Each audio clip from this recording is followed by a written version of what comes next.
You'll often have or acquire designs that use thread colors other than the brands you use. Hatch lets you recolor designs object by object, which we did in the last lesson, or en masse, using the Match All Design Colors tool. So we can find that tool here. If we click it here, it's not even going to open the thread stalker. It's just going to instantly remap our thread colors that we have here, which is a mixture of Madeira and Isocord, to whatever thread chart I've chosen.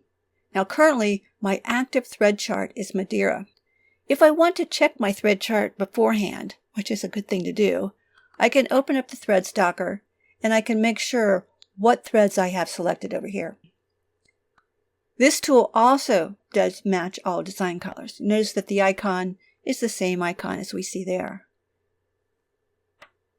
In either case, we don't get any warning, we don't get any message, we don't get anything that, are you sure you want to do that? It just does it.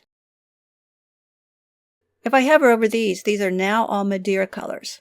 Now sometimes I like to do undo, just so I can check what it looked like before, and redo. So these are the Madeira colors, and these are the Isocord colors. The type of match you're going to get is going to depend on the range of colors in both of those thread charts. You're only going to get an exact match with black and white. There are no master charts that say this yellow should match this yellow. It just doesn't happen. Hatch does a closest match. And remember, what we see on the screen here can be different than what it looks like when it's stitched out.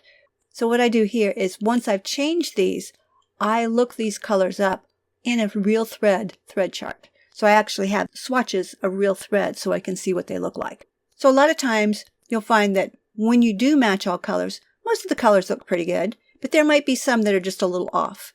And what you can do there is manually change them. So let me see. Let's select this one. And maybe I want something a little brighter. Once I select it, I can single left click that once, and now I've updated it to that new color. So the colors are never locked in. You can always change them.